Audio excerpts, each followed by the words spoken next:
Hola, ¿qué tal? Buenas tardes, bienvenido todo el mundo a este fantástico y maravilloso canal de Ley de Atracción y Abundancia.com. Yo soy Cristóbal Amo, me defino a mí mismo como una persona comprometida con la riqueza del mundo, para lo cual os enseño técnicas a veces sencillas, a veces no tan sencillas, a veces más espirituales, a veces más materiales y más terrenales, a veces de todo, porque lo único que nos interesa es saber cómo funciona nuestra mente para conseguir una vida mejor en todos los sentidos. Y en este sentido, hoy contamos con un colaborador, con un participante de este canal que es fantástico, Álvaro Muñoz. A mí me parece fantástico simplemente por el hecho de que ya lleva más de 30 años dedicándose a esto. Él es entrenador de cerebros. Bueno, ya con este, Álvaro, lo has bordado, entrenador de cerebros. Bueno, os voy a decir el tema del que nos va, espera un momento que el tema del que nos va a hablar hoy Álvaro Muñoz es liderazgo adaptativo para el cambio. Y es que a mí este título me parece que tiene tres palabras fundamentales. Liderazgo, cómo liderar tu vida, cómo gobernar tu vida, cómo tomar poder. Adaptativo, porque tenemos que adaptarnos continuamente. Y el cambio para que nos caigamos de una santa vez del tema de que el mundo está cambiando continuamente. Ya sé que la mente de las personas no quiere el cambio. Bueno, Álvaro, ahora puedes hablar ya. Liderazgo adaptativo para el cambio, entrenador de cerebros, más de 30 años de experiencia, pero bueno, tú eres, perdona tú eres un monstruo. Se me ha escapado. Bueno, muchas gracias por esa introducción, Cristóbal. Sí, son 30 años Muy aprendiendo, bien, explorando, experimentando técnicas de crecimiento, de cambio y de muy bien. transformación que ahora pongo al servicio de las personas y de las organizaciones. Fantástico, fantástico. Bueno, pues ya puedes, bueno, si hay alguna cosa más que quieras decir de ti antes de empezar, porque te he hecho una presentación muy sencillita y luego ya puedes entrar con esta conferencia que me suena magistral. Yo voy a tomar aquí apuntes atentamente. Perfecto, muchas gracias. Pues primero que todo decir que me siento muy honrado de estar en este canal, agradecerte la oportunidad de estar acá. Es un canal que yo sigo hace mucho tiempo y en el que encuentro información muy valiosa y muy práctica, también del que me nutro, además. Gracias, gracias. Bueno, y el espíritu pues es como compartir con los seguidores de este canal algunos insights, algunos conocimientos de nivel muy práctico, mucha reflexión, pero como que podamos tangibilizar herramientas para vivir estos momentos de cambio y de adaptación que tú mencionaste al principio. Entonces, lo primero que quisiera es preguntarles a todos, eh, y antes de hacerles la pregunta, ¿cómo invitarlos? De pronto, tómense el tiempo de pausar el video. Si es que no tienen papel y lápiz, pueden ir a traerlo y seguir, porque voy a estar haciendo preguntas y probablemente ustedes quieran hacer anotaciones o sacar sus conclusiones mientras vamos conversando. Muy bien.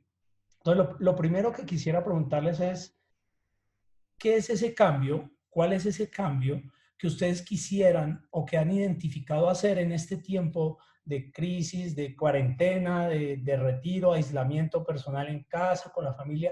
Siempre surge algo que hay que mirar, algo que nos urge mirar, cambiar, transformar para poder prosperar en este nuevo mundo después de esta cuarentena, porque muchas cosas van a cambiar. Definitivamente muchas cosas no van a ser iguales.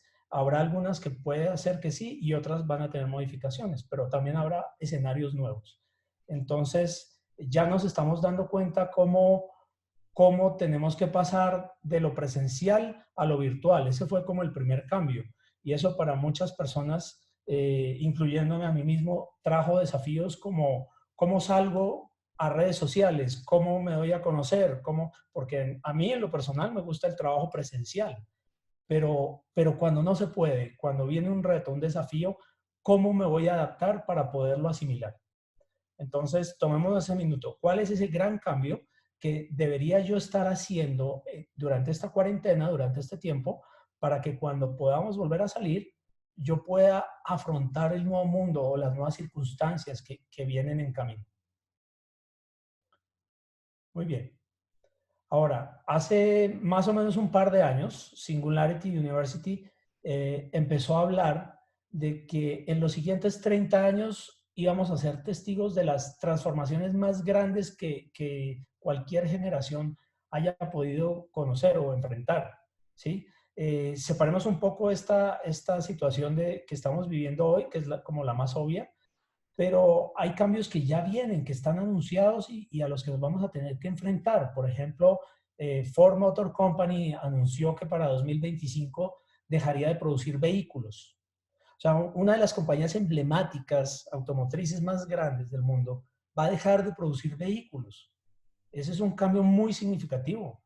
Nuestra manera de movilizarnos va a tener que cambiar. O sea, vamos a pasar de comprar un carro a alquilar carros por horas o alquilar vehículos por horas. ¿Sí? Y Ford va a empezar a producir drones. Ya no va a producir vehículos familiares, va a producir drones. Hablamos también de bioingeniería, donde va a ser posible clonar células e imprimir órganos para trasplantes.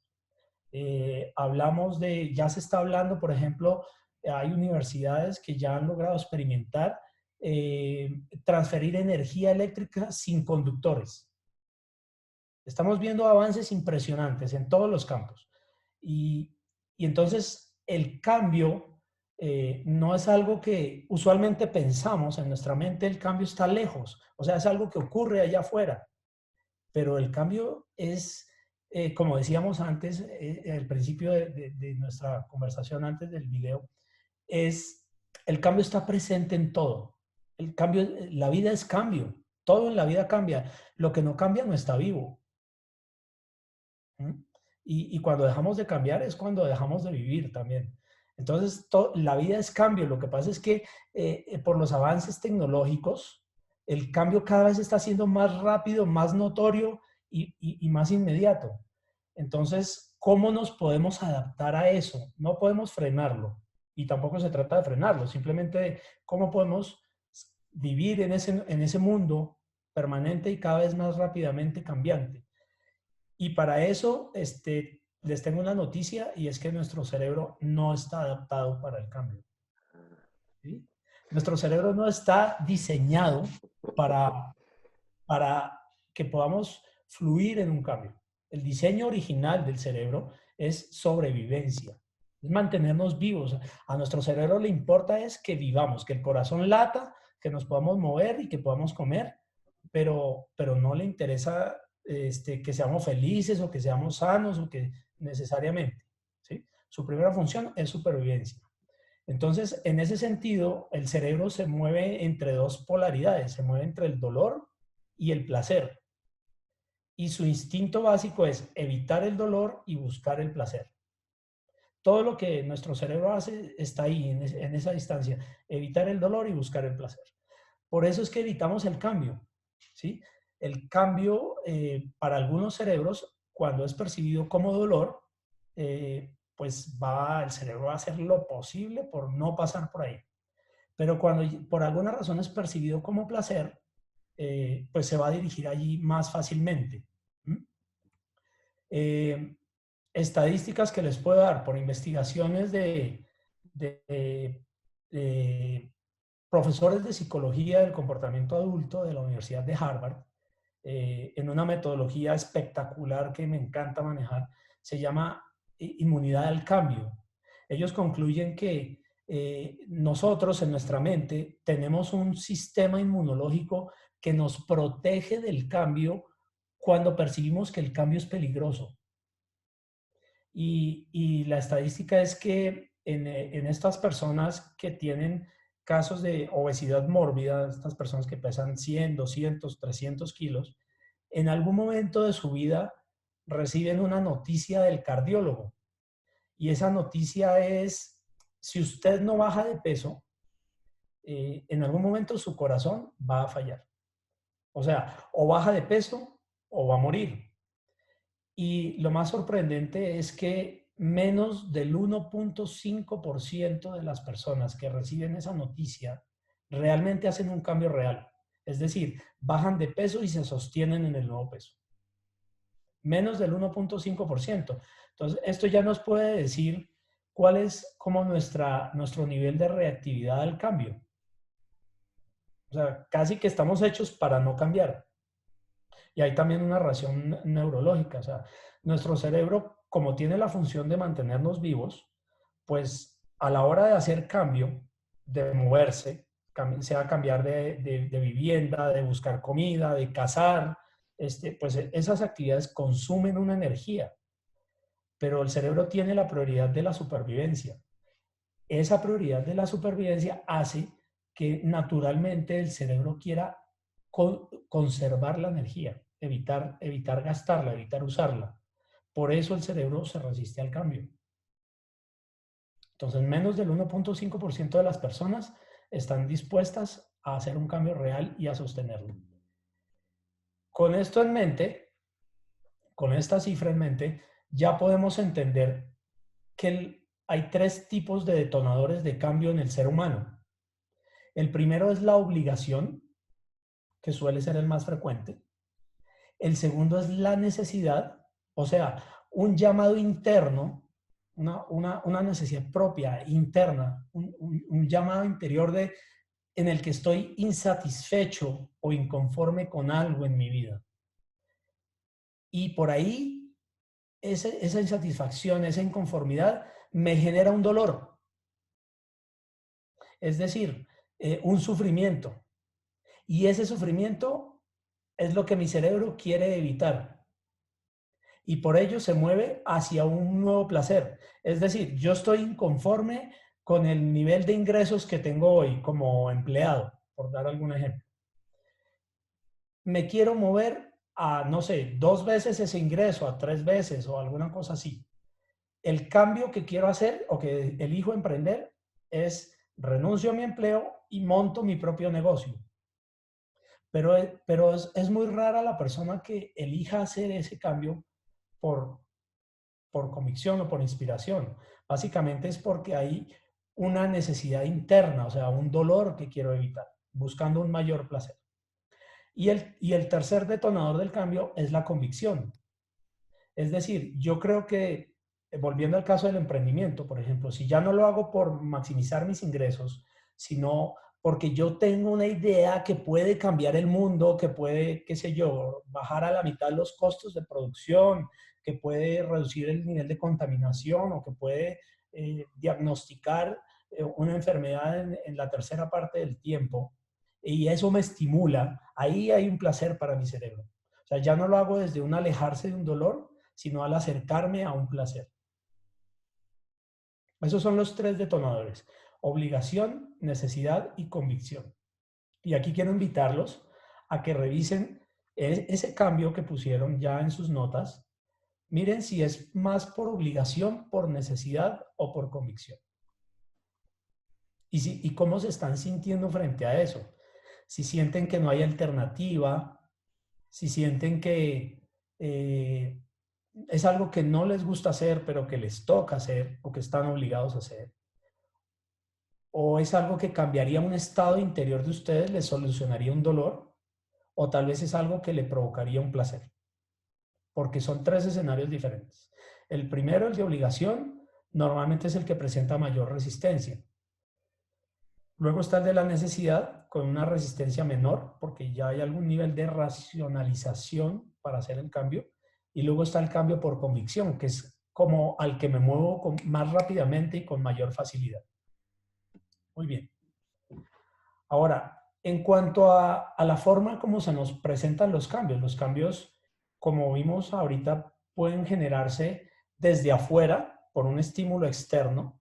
O sea, me despidieron de mi trabajo o tengo una crisis. Usualmente las crisis en la vida vienen por 3 campos: por salud, amor o dinero. Entonces, por alguna de esas 3 me viene una crisis. O es algo que yo quiero provocar. Vamos a ir primero en el medio externo, cuando el cambio viene de afuera hacia adentro. Cuando el cambio viene de afuera hacia adentro, también hay 2 posibilidades. O sea, puede ser un cambio abrupto, radical, o puede ser un cambio gradual.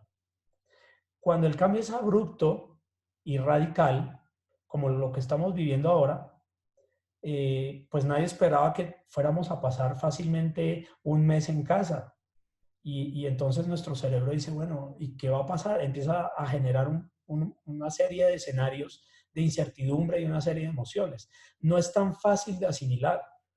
¿Sí? Quienes han estado en cuarentena estos días habrán podido darse cuenta que los primeros días de la cuarentena probablemente fueron más difíciles que ya hacia 1 o 2 semanas avanzada la cuarentena, porque hay un fenómeno que se llama la adaptación psicológica.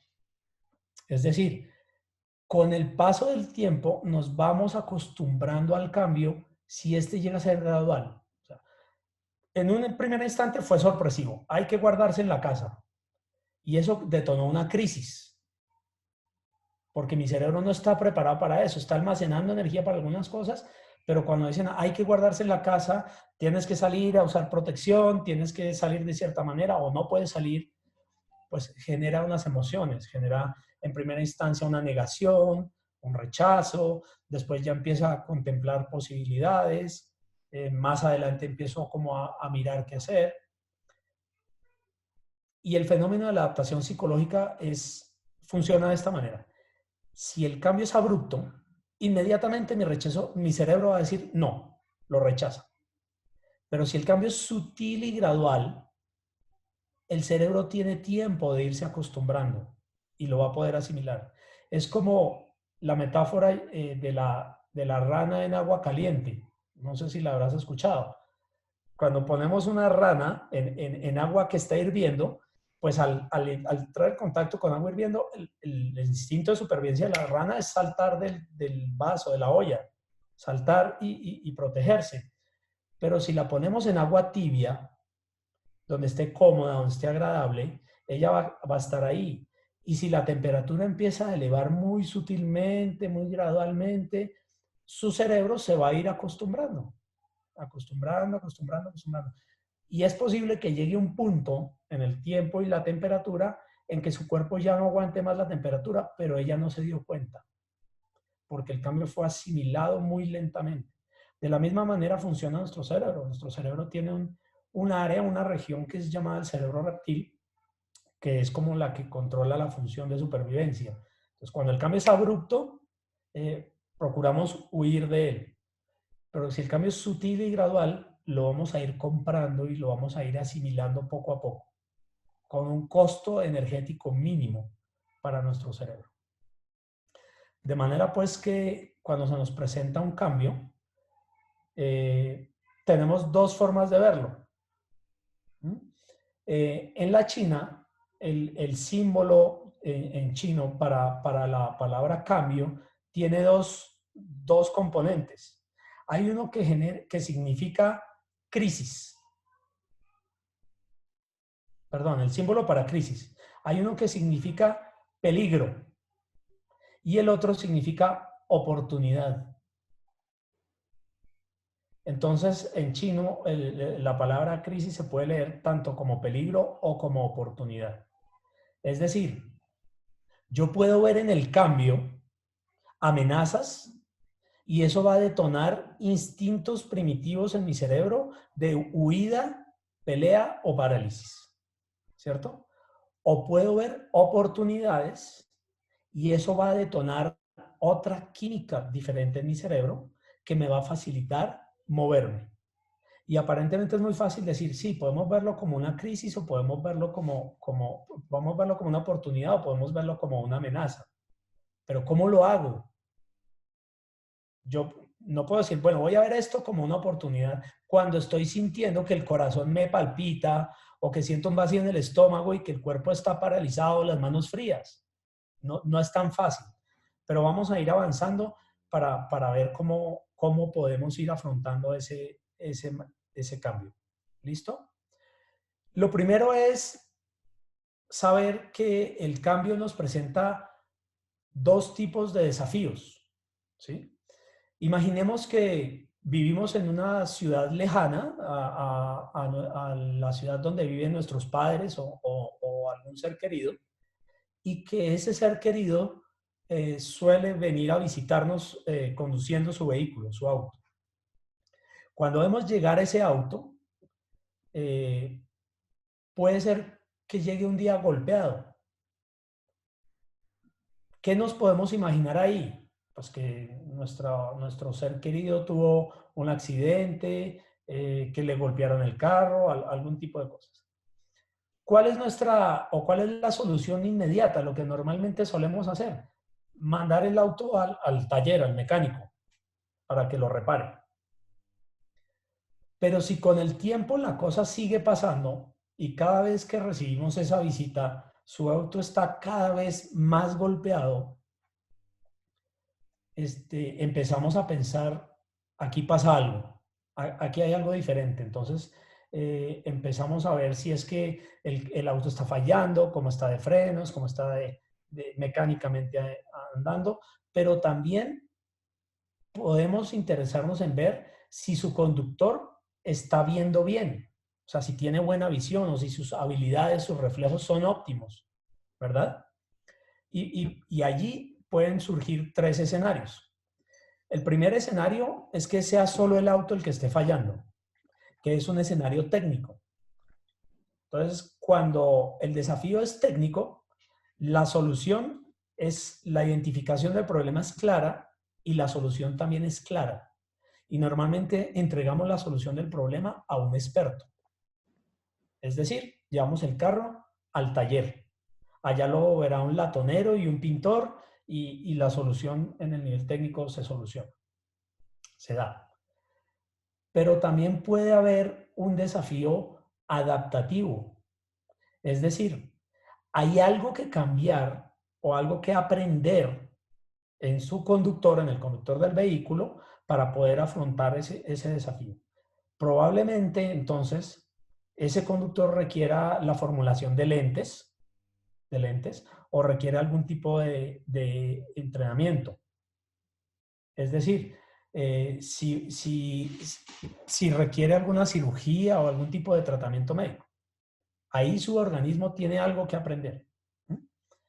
Pero también existe la posibilidad de que haya una mezcla de ambas, o sea, un componente técnico y un componente adaptativo. O sea, yo igual debo llevar el auto al taller, pero tal vez mi papá o mi ser querido diga, no quiero manejar más, voy a empezar a usar aplicaciones. Y él requiere aprender a usar una plataforma, ¿cierto? O sea, hay un aprendizaje. En ese caso, en el caso del aprendizaje adaptativo, la solución requiere una exploración, requiere un aprendizaje. Y está en manos de quien hace el aprendizaje normalmente. Es decir, el conductor del vehículo va a tener que aprender probablemente que ya no tiene edad o reflejos para conducir el auto y va a tener que generar cómo usar una plataforma. O en una solución mezclada, va a tener que ponerse unos lentes, va a tener que aprender a usar unos lentes, probablemente sean bifocales para mirar de cerca, de lejos, y además va a querer usar una plataforma o va a tener que aprender a conducir su vehículo a la vez que usa los lentes. Hay una solución mezclada, técnica y adaptativa. Entonces, llevándolo al contexto en que estamos viviendo, hoy podríamos decir que estamos viviendo un cambio técnico, es decir, viene un virus, los expertos nos dicen que se soluciona manteniendo una distancia, guardando una cuarentena y generando probablemente una vacuna. Pero ¿qué pasa con la parte adaptativa? O sea, ¿qué podemos hacer nosotros y qué podemos aprender nosotros para poder salir adelante en esta situación? O sea, la parte técnica ya la manejarán los expertos, pero la parte adaptativa es cómo yo ajusto mi vida, mis comportamientos, mis actitudes para poder salir adelante en este nuevo mundo. ¿Vamos bien hasta acá? Muy bien, muy interesante. Bueno, perfecto. Ahora quiero contarles una historia porque para resolver esa pregunta quiero apoyarme en un consultor muy famoso que tiene miles de millones de años de conocimiento, que es la naturaleza. Pero voy a basarme en una historia. Resulta que el 24 de abril del año 1185 se libró en el Japón una batalla entre dos clanes samurái. En esa época el Japón, como muchos de ustedes saben, era era un feudo y estaba regido por territorios, por señores feudales, los shogun. Entonces estos feudos disputaban entre sí el control del territorio y el poder del imperio. Y había un clan que se llamaba el clan de los Heike. El clan de los Heike estaba liderado por un niño de unos 8 o 9 años, quien era custodiado, cuidado por su abuela, y un grupo de samuráis. En esta batalla, en ese mar, en esa ocasión, el clan de los Heike cayó a manos del clan oponente. Cuando la abuela ve que la batalla está perdida, se lanza al mar con el niño en brazos. Se lanzan al mar. Y como es la costumbre de los japoneses, del samurái, la cultura samurái, todos sus samuráis se lanzan detrás para cuidar de su amo en el más allá. Como resultado de eso, pues las esposas, todos los samuráis mueren, obviamente, ahí en el mar, y el nuevo clan toma control de ese territorio y ordena a las esposas de los samuráis ir a vivir con los pescadores del lugar. Esas esposas conmemoran la muerte de sus esposos. Todavía se celebra un festival en Japón en honor a esa batalla. Pero lo interesante aquí es que en el Japón, estos pescadores empiezan a encontrar unos cangrejos que en su concha tienen grabada la cara de un samurái.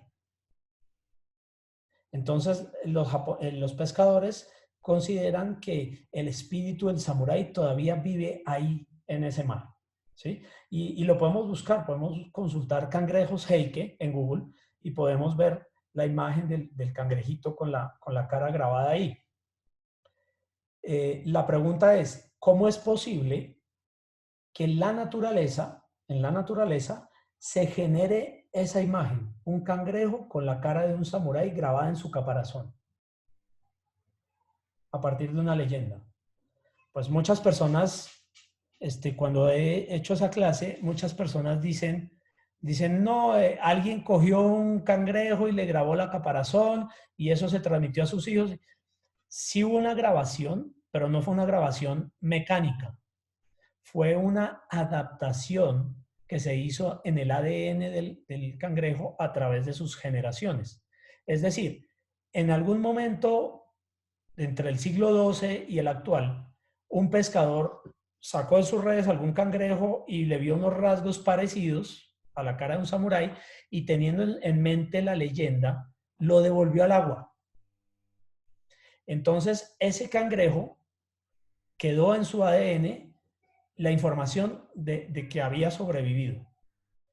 Cuando ese cangrejo empieza a tener crías, pues las crías empiezan a heredar rasgos de su caparazón.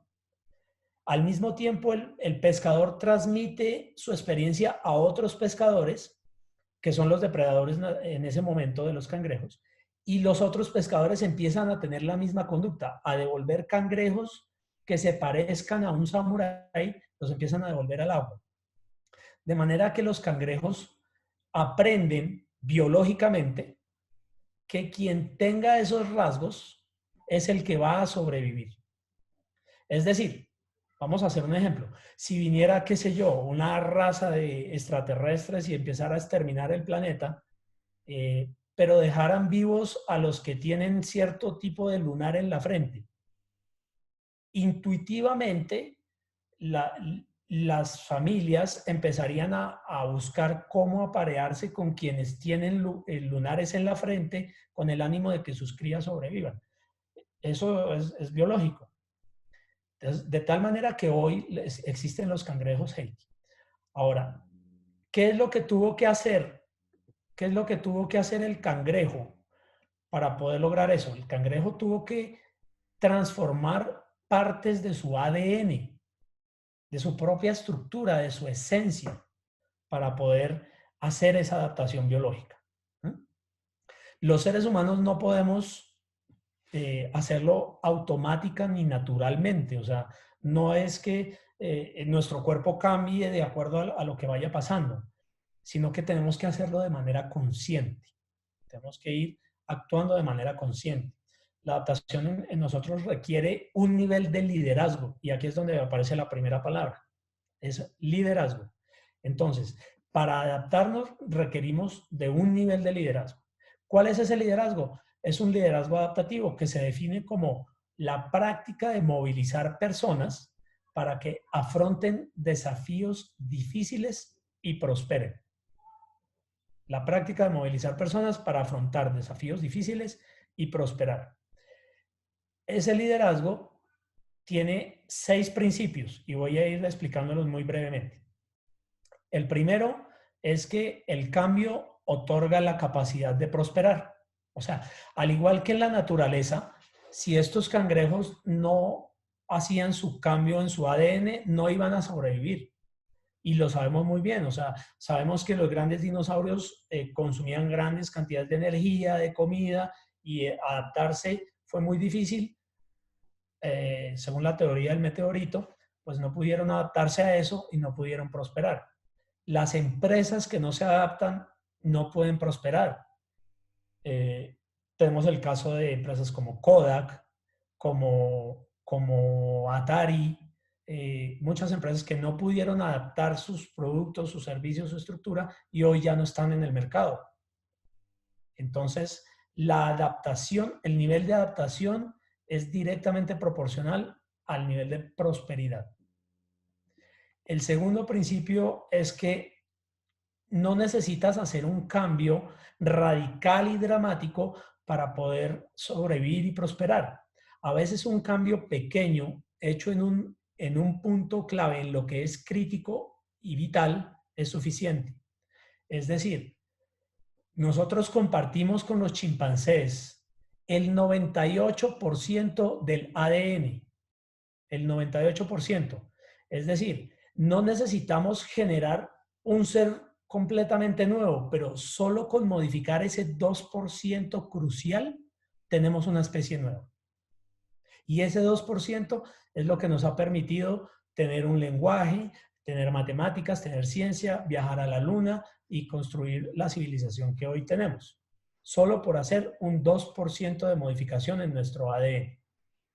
¿Vale? Entonces, ¿cuál es el mensaje aquí? Enfoquémonos en lo poco que es crítico, en esas 2 o 3 cosas que son críticas y vitales para poder prosperar y poder seguir evolucionando. El tercer principio, una adaptación es exitosa si pasan 3 cosas. La primera, que yo pueda conservar. La segunda, que yo pueda incorporar. Y la tercera, que yo pueda descartar las porciones del ADN claves para la supervivencia. Es decir, yo debería poder incorporar creencias, valores, capacidades y sobre todo habilidades y conocimientos para poder continuar. Y aquí lanzo otra pregunta para todos los que nos están viendo y es, ¿qué necesitas aprender? ¿Qué nuevas relaciones deberías tener? ¿Con quién debes conectar para poder hacer ese cambio que estás planeando hacer o que requieres hacer? ¿Qué debo aprender? ¿Qué debo incorporar en mi vida? ¿Qué es lo nuevo que debo dejar entrar a mi vida? Probablemente necesite algún tipo de entrenamiento, probablemente necesite hacer algún networking o probablemente necesite conocer más gente o simplemente conectar con amigos o con gente que tenga las capacidades para poder moverme hacia ese nuevo rumbo. El segundo elemento es conservar y aquí hay que definir qué es eso vital, cuáles son esos elementos esenciales que definen mi identidad, que no estoy dispuesto a ceder, que no estoy dispuesto a negociar y que sí debo conservar para seguir siendo yo, pero con una nueva capacidad. Entonces, tómense un tiempo ahí y escriban en sus notas qué es eso vital, qué es lo que hace que yo sea yo, que no puedo dejar de ser, pero que sí debo conservar y sobre todo que me va a ayudar en esta nueva etapa que quiero emprender. Y la tercera característica de la adaptación es el descartar. Y aquí viene esa pregunta, o sea, ¿a qué debería yo poder renunciar? ¿Qué debería poder soltar, dejar ir de todo lo que me importa? Pero que si lo dejo ir, que si lo suelto o si renuncio a eso, puedo sobrevivir y avanzar. Una gran pregunta para hacerlo, ¿no? ¿Qué es eso que debo dejar atrás para poder sobrevivir y avanzar? Más adelante vamos a ir profundizando un poquito más en esos tres aspectos. Por ahora voy con el tercer principio adaptativo y es la adaptación tiene lugar a través de la experimentación. Yo no sé si todos saben aquí, pero en la naturaleza más o menos el 33% de los embarazos se pierde en las primeras semanas de gestación. Es decir, para que nazcan 2 hijos se tuvo que haber perdido otro. Y eso es la dinámica natural de la biología. O sea que la naturaleza está experimentando permanentemente con la vida. Cada uno de nosotros es un experimento biológico. Y el hecho de que estés aquí y si tienes un hermano, significa que debiste haber perdido otro en el camino. Y ese otro que se perdió probablemente biológicamente no iba a sobrevivir. No era un experimento óptimo para la vida en este planeta. O sea que la vida también tiene que ver con ensayos, errores y aciertos. Para poder prosperar, yo tengo que estar dispuesto a experimentar, a fallar, para poder acertar. Ningún experimento, por lo menos que se sepa, en la historia de la ciencia, en la historia humana, ha sido exitoso a la primera vez. Eso ha sido más bien, si ha sucedido, ha sido cuestión de azar o de circunstancias. Pero normalmente los experimentos, las investigaciones, tienen un alto porcentaje de fallos al principio y después la curva voltea y tienes más aciertos que fallos al final.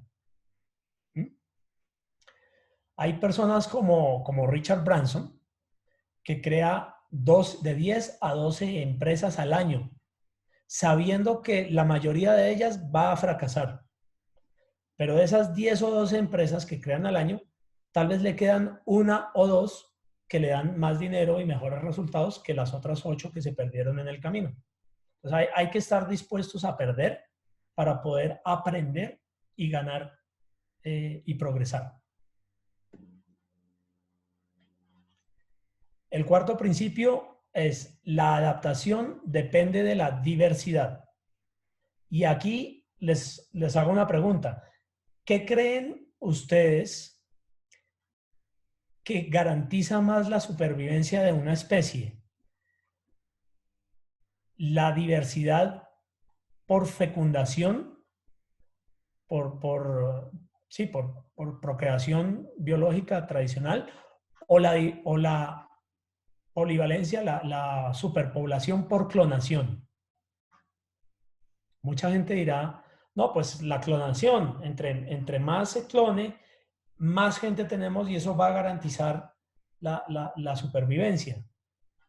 Pero no necesariamente, porque si la clonación nos da características iguales, pues podría venir un virus, una enfermedad, un microbio, alguna cosa y barre con todo.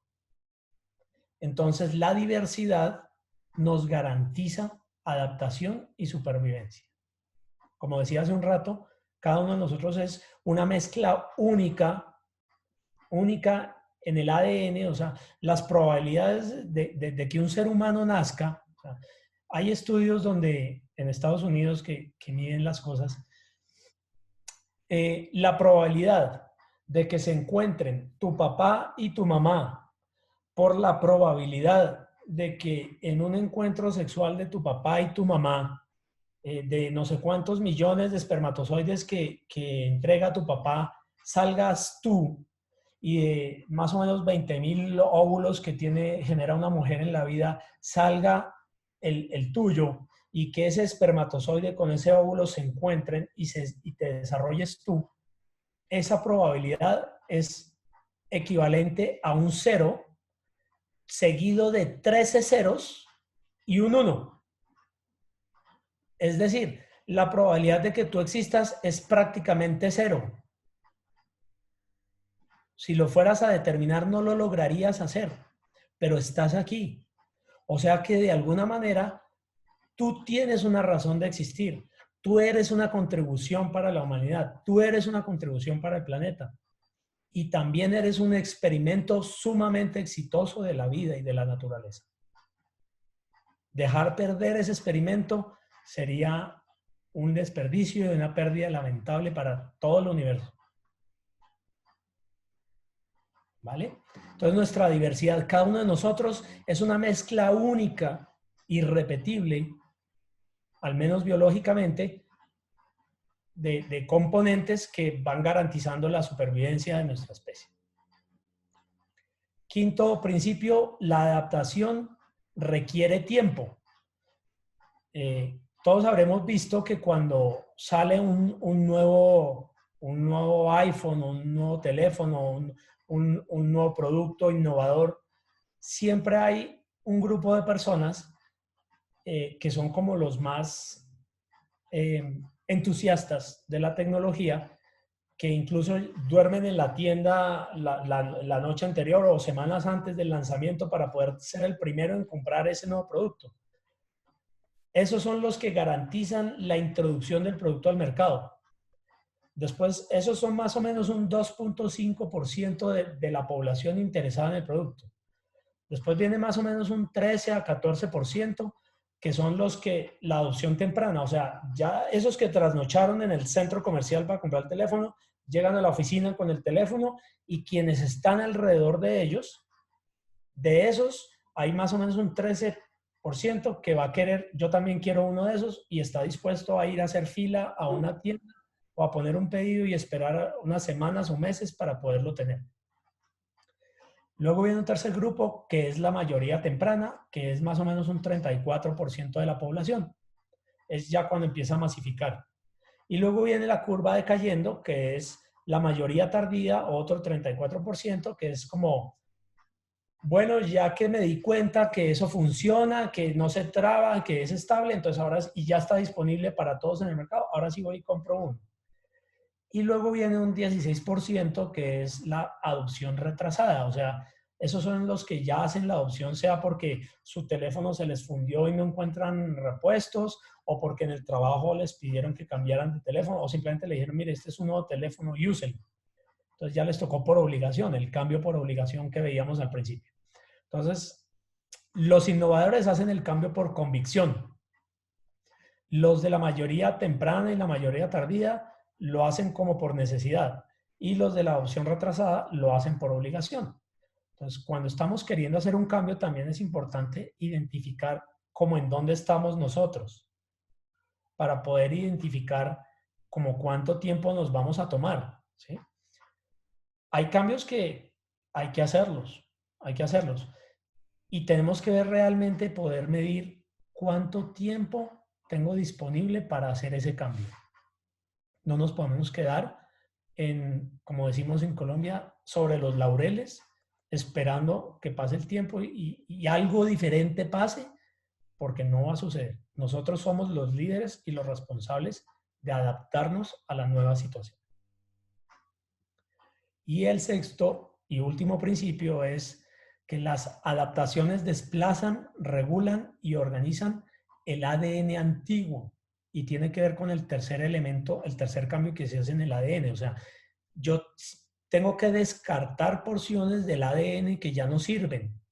Es decir, yo tengo que tener la capacidad de generar pérdidas voluntariamente, conscientemente. Tengo que saber de qué me voy a desprender. Si soy un líder en una organización y tengo un equipo a cargo, tengo que poder gestionar escenarios de pérdida para mi equipo. O sea, ¿qué es lo que ya no funciona más? Y tengo que empezar a tener conversaciones, empezar a tener prácticas, ejercicios o entrenamientos para que el equipo deje de hacer cosas que venía haciendo y que ya no sirven más. Igual se puede aplicar en el entorno familiar. Hay hábitos que debemos cambiar en la familia. Por ejemplo, el hecho de estar en cuarentena implica probablemente que nos tengamos que turnar el espacio del estudio. Este estudio donde yo estoy, por ejemplo, es el espacio donde usualmente mi señora también hace sus transmisiones, sus llamadas, porque ella hace Facebook Live y cosas de esas. Entonces, cuando yo estoy solo en casa, este espacio es mío, pero ahora tengo que aprender a perder el espacio por momentos para que ella lo use, o a veces la niña cuando toma alguna clase del colegio. Entonces, hay que saber administrar pérdidas para poder fluir, para poder manejar. Esto puede ser doloroso y puede ser incómodo y deberíamos estar dispuestos a pasar por ahí. Y también tenemos que poder identificar pautas de estar a la defensiva, de subir la guardia y cómo controlar esa. ¿Qué voy a hacer si me pillo a mí mismo estando en guardia y estando a la defensiva? O qué me invento, o sea, que de pronto le digo a mi señora que me haga una seña, o bueno, no sé, algún tipo de mecanismo de autorregulación para no mantenerme en resistencia al nuevo cambio. Es decir, la amenaza para el éxito y para la supervivencia no está en lo que el cambio nos propone en sí, sino en elementos adaptativos, o sea, en esas porciones del ADN que el cangrejo tuvo que modificar, hay elementos que tenemos que incorporar, conservar y descartar. Esos son elementos adaptativos. Pero en el ser humano, ¿cuáles son los elementos adaptativos? ¿Cuál es ese ADN del cambio para nosotros? Son 4 elementos. Mucha atención, son 4 elementos. El primero son las prioridades. El segundo son las creencias. El tercero son los hábitos. Y el cuarto son las lealtades. Prioridades, creencias, hábitos y lealtades.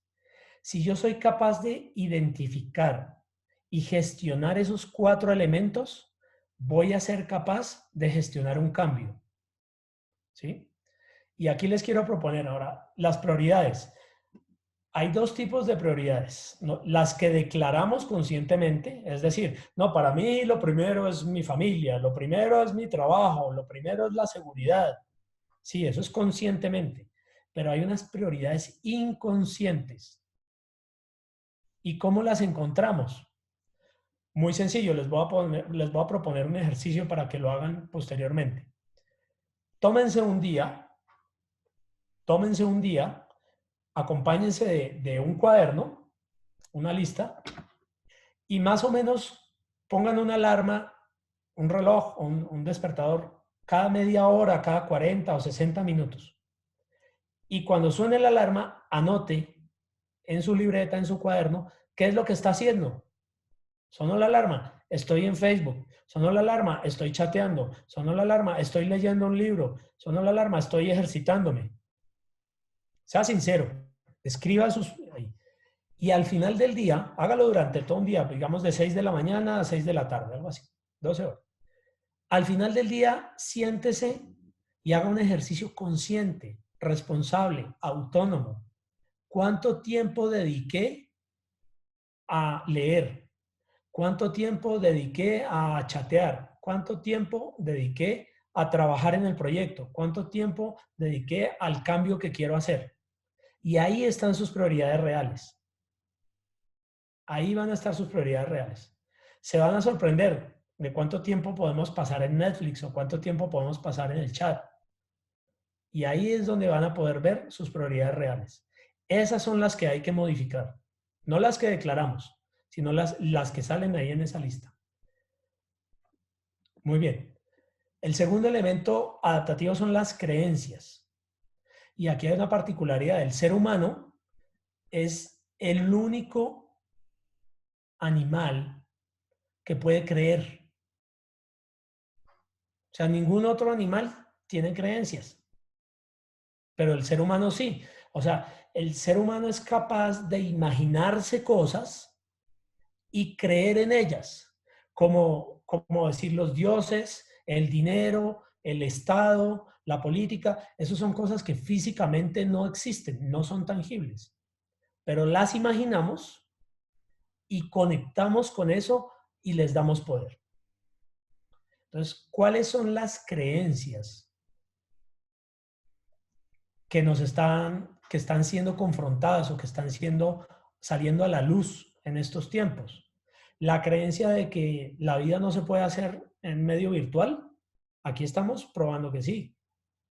La creencia de que esta situación de cuarentena va a ser definitiva. La creencia de que se va a acabar la comida. ¿Cuáles son esas creencias que yo estoy eligiendo y por las que me estoy rigiendo que me están impidiendo moverme? Y me estoy refiriendo exactamente a creencias limitantes, a todos esos pensamientos que de alguna manera dicen no puedo. ¿Sí? Un ejercicio que podemos hacer para encontrar esas creencias puede ser no puedo hacer este cambio porque, y todo lo que venga después de la palabra por qué va a ser una creencia limitante. Entonces, no puedo emprender este nuevo negocio porque no tengo capital. No puedo emprender este nuevo negocio porque no sé de marketing electrónico.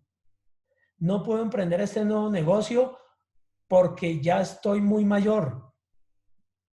Ahí hay 3 creencias limitantes. No tengo capital, no sé de marketing electrónico, estoy muy mayor. ¿Cómo podemos desafiar esas creencias? ¿O qué me gustaría creer en lugar de eso? Entonces, una buena forma es encontrar contraejemplos. Entonces, yo puedo hacer investigaciones de cómo se puede emprender un negocio sin capital. O cuántos emprendedores hay en el mundo ahora con más de 60 años, por ejemplo. Y así me empiezo a reunir evidencia tangible de que sí se puede hacer. Encontrar evidencia de que sí se puede hacer. Y eso le abre otro mapa al cerebro, va cambiando el paradigma. El tercer elemento son los hábitos. Los hábitos son esas rutinas, esas actividades que practicamos constantemente y casi que en automático, que se nos van inmediatamente. Entonces, el hábito de levantarme tarde, y yo quiero, no sé, quiero mantenerme en forma en esta cuarentena, pero no lo estoy logrando. ¿Por qué? Porque tal vez me estoy levantando, qué sé yo, a las 8 o 9 de la mañana. Entonces, ¿cómo puedo generar el hábito de madrugar? Y ahí hay un principio, lo pueden buscar en YouTube también, se llama la regla 1 más 3 más 7 más 10. Es como ir generando un hábito. Entonces, diseño el nuevo hábito, lo ejecuto por un día, al final de ese día hago una evaluación, cómo me fue, qué me gustó, qué no me gustó, qué le cambiaría, genero una segunda versión del hábito, lo ejecuto por 3 días, al final del tercer día hago una nueva revisión, qué le quito, qué le pongo, qué conservo, y genero una segunda versión, perdón, una tercera versión. Esa tercera versión la corro por 7 días. Al final de los 7 días genero la cuarta versión y esa la corro por 10 días. Es decir, habré completado un ciclo de 21 días generando y optimizando un hábito que me complazca y me ayude para este cambio que quiero hacer. Entonces, ¿qué hábitos puedo generar para lograr ese cambio posterior a la cuarentena? Y el último elemento son las lealtades. Las lealtades son ese tipo de promesas, pactos, juramentos, votos, contratos que hacemos inconscientemente. Es decir, quienes han tenido la oportunidad de ver la película de Disney, la película Coco, tal vez se habrán dado cuenta que a nivel familiar es la historia de un niño que quiere ser músico, pero su familia es de zapateros. Y entonces la lealtad de la familia por 2 o 3 generaciones ha sido hacia el oficio de zapatería. Y quien se salga de eso simplemente tiene el peso de la familia encima. En nuestra vida funciona así. No es tan obvio, pero lo podemos encontrar también. Si nos preguntamos, y les voy a dar esta pregunta clave para que la puedan encontrar. ¿A qué o a quién estaría yo traicionando si este cambio fuera exitoso? ¿A qué o a quién estaría traicionando si este cambio fuera exitoso? Y les van a llegar respuestas como, uy, estaría traicionando a mi mamá, porque mi mamá siempre me enseñó que no sé, que tener dinero en exceso traía vicios y adicciones y cosas de esas. Entonces, yo estaría traicionando la enseñanza que ella me dio. Pero es que yo lo que quiero es duplicar mis ingresos. Entonces, a veces el objetivo que yo me pongo va en contradicción a algo que se me enseñó o a lo que yo le juré fidelidad de alguna manera. Y esos serían los 4 elementos que sería bueno identificar, escribirlos, ojalá hacer como una matriz, cuáles son mis prioridades actuales, cuáles van a ser las nuevas, cuáles son mis creencias actuales, cuáles serán las nuevas, cuáles son mis hábitos actuales, cuáles serán los nuevos y cuáles son las lealtades actuales y cuáles serán las nuevas. En alguna ocasión, haciendo un proceso de consultoría con un CEO, un director de compañía, en una conversación, él me decía, yo sé que yo tengo que darle a los dueños de la compañía un rendimiento en el EBITDA de la compañía, pero no lo estoy pudiendo lograr. Entonces, cuando yo le pregunté, ¿qué estarías traicionando si lo lograras? Me dice, yo tendría que confrontar al dueño de la compañía y tenía que ir en contra de algunas de las cosas que él mismo me pide que haga para podérselo dar. Entonces le dije, bueno, tienes que definir si vas a ser leal al respeto que le tienes a él o a la misión que te dieron en tu cargo, porque la misión es esa. Y me dijo, sí, voy a ser leal al resultado que me pidieron entregar. Y él generó unas conversaciones con el dueño de la compañía y el dueño de la compañía le dio su visto bueno, le dijo, ok, si usted tiene que confrontarme para generar ese resultado, confrónteme, tiene mi bendición. Y fue exitoso, logró dar el resultado. Entonces, si logramos identificar, mapear claramente esos 4 elementos, vamos a poder generar un mapa del cambio.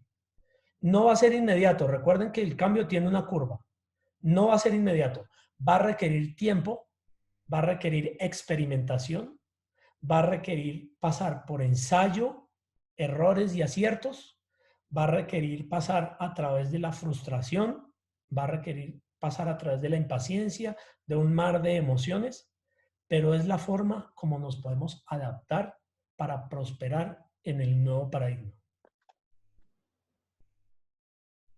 Fantástico. Álvaro, ha sido muy bien desarrollado. Aquí al final decías, no porque está al final, es menos, has dicho, el cambio requiere tiempo. Esto es importante porque yo le suelo decir mucho a la gente, vamos a ver, que llevas una semana haciendo no sé qué técnica que no te funciona y que tiras la toalla. Digo, vamos a ver, pero si igual algunas cosas las tienes que hacer, o sea, no quiere decir que la técnica sea mala. Igual muchas veces puede ser la técnica mala, pero otras veces simplemente hay que hacerla más tiempo. Exactamente. La técnica no es mala, o sea, de lo que te decía ahora, de todas las técnicas que yo he experimentado en mi vida, todas funcionan, todas funcionan. Es lo que bloquea la técnica, es como la ansiedad y las ganas de ver el resultado. Y ahí es cuando no nos permitimos fallar, experimentar, fallar, experimentar, fallar, experimentar y en algún momento acertar. Es como aprender a montar bicicleta. Nadie aprendió a montar bicicleta leyendo un libro. Hay que subirse, hay que caerse, hay que rasparse y hay que volver a subirse. Muy bien. Son fantásticas estas preguntas que nos has hecho. ¿Cuál es el cambio que debería yo estar haciendo? ¿Qué debería de estar aprendiendo ahora para afrontar este mundo nuevo? Hay una frase también, ahora que no recuerdo ni quién la dijo ni la forma exacta de la frase, pero más o menos dice que si te crees que ya sabes todo lo que tienes que saber, estás quedándote bastante obsoleto para el cambio que ya se está produciendo. Exactamente, exactamente. El cambio es aprendizaje y desaprendizaje al mismo tiempo. ¿Qué incorporo, qué conservo y qué descarto? Siempre al mismo tiempo. Y tal y como dice el Stephen Covey en su famoso libro Los 7 hábitos de la gente altamente eficiente, en el 7.º hábito está el ponerte en transformación continua. Correcto, Entonces correcto. es que el cambio es, este mundo es cambio. Volvemos a recordar el título de la charla que estás dando hoy, magistralmente, te tengo que decir, liderazgo adaptativo para el cambio. El mundo es cambio y muchas veces las personas sufrimos por resistencia a lo que el mundo es, que es cambio. El mundo es cambio. No nos podemos resistir. No hay forma. Y menos ahora, en este tiempo. La única forma es adaptarse. Vamos a cambiar el ADN, vamos a aprender cosas nuevas, vamos a dejar de hacer lo que no funciona y sigamos adelante. Muy bien, Álvaro Muñoz, hablándonos de este liderazgo adaptativo para el cambio, hay que adaptarse, es la única forma, el único camino, así que muchas gracias por desarrollar de una forma tan maravillosa, tan magistral este tema. Bueno, tenía aquí anotado para deciros al principio, cuando le he presentado como entrenador de cerebros, tenía pensado para deciros que la forma de contacto con él va a estar aquí debajo del vídeo y, bueno, entre otras cosas son las páginas web coachalvaromuñoz.com y también el mandatounificado.com, entre otras formas de contacto, ¿verdad, Álvaro? Perfecto. Puedes usar también entrenadordecerebros.com Hola, o podemos también. dejar el número de WhatsApp también allí al final. Muy bien. El número de WhatsApp que tengo, ese lo podemos poner también aquí en la información de abajo, ¿verdad? Perfecto, perfecto. Muy bien, Álvaro. Pues nada, cualquier persona que quiera saber más sobre el cambio o sobre las cosas que hace sobre entrenador de cerebros y cualquier persona que se quiera preparar para el mundo, no el mundo futuro, sino como está en constante cambio, que el que se quiera preparar para el mundo actual, porque Para para el de cualquier mañana cambio. necesitará otra preparación y para el de pasado otra preparación, porque pues se puede dirigir a Álvaro Muñoz y va a encontrar seguramente que un asesoramiento de alto nivel. Muchas gracias por estar aquí, Álvaro. Un abrazo muy grande y hasta pronto. Gracias, un honor, un gusto. Éxitos en ese canal para ti y para todos tus seguidores. Muy bien, gracias, Álvaro. Hasta pronto.